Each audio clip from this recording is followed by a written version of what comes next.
Welcome to day 2 of the Meeples Champion.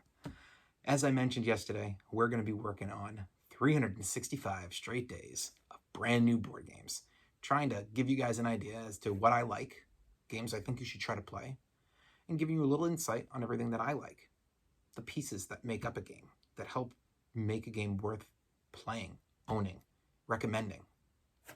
And in that nature, we're going to jump down below here to one of my older games, but definitely one of my faves, Sheriff of Nottingham. Sheriff of Nottingham is a pretty great game.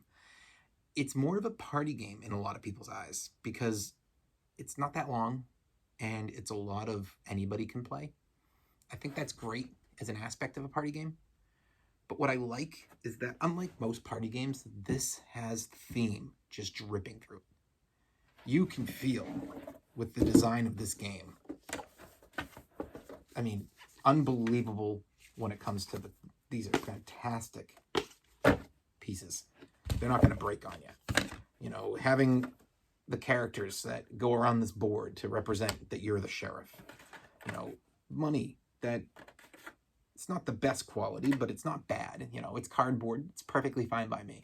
I don't pay often for the upgraded pieces for a lot of games because I don't think they're needed for the extra money it costs you. And honestly, if you do it once, you could probably just exchange that between games. The velvet bags are great. I really like the design. And the cards are pretty good. The art is amazing, which is a big piece to me.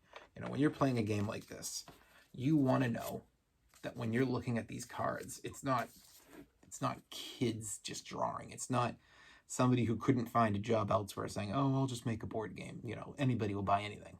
No, somebody who works hard, who knows what they're doing, drew some great art for you.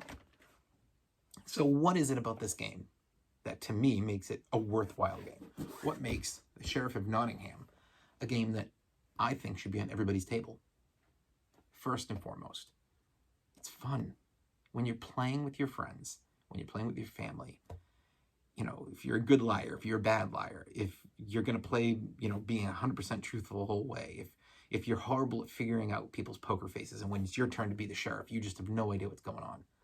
That's all fine because it's fun and you can laugh. You can get destroyed at this game and you can have the best time of your life. You can win this game and still have a great time because most people are going to just be laughing during the game.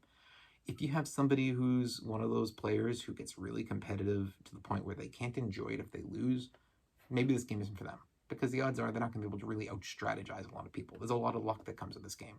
What cards did you get into your hand?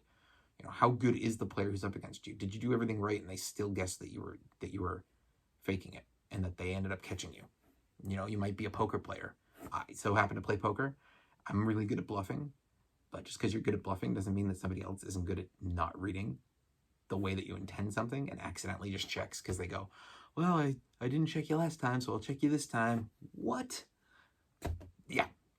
So definitely, I think the art gets a big thumbs up by me. I think that the ability to play with a lot of people, thumbs up. Replayability, yes, you can play this not only multiple times in a night. I've played this 3 or 4 times in a row. This is a perfect game for that. And replayability to me is one of the most important features to any good game. The theme, as I mentioned, amazing.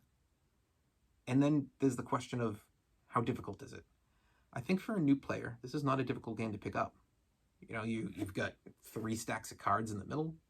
You got face up and face up on the left and right, cards in your hand. And all it says is you're going to pick a bunch of cards to discard. You're going to draw cards in.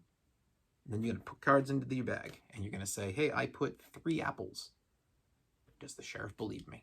Once everybody makes their claim, you all pass your bags to the sheriff, and one by one, he gives you a chance to bribe him. You know, you might say, hey, I'll give you a couple pennies if you just let my bag slide through.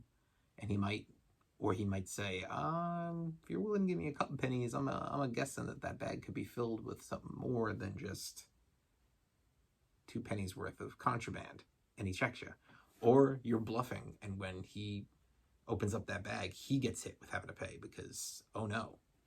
On the flip side, you could end up being somebody who is trying to pay for 2 and is getting loads of contraband through. And it's an interesting game in that respect.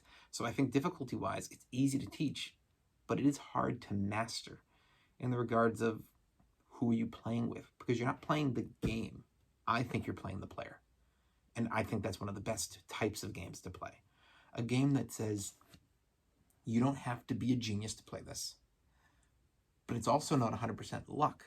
The factor we're bringing in the middle is the ability to technically read somebody, which means you could get lucky because you just accidentally misread the situation, or you just say, screw it, I'm just going to guess. Or because you're really good at reading people, you can end up really taking control in a game like this. So this, for me, is a highly recommended game.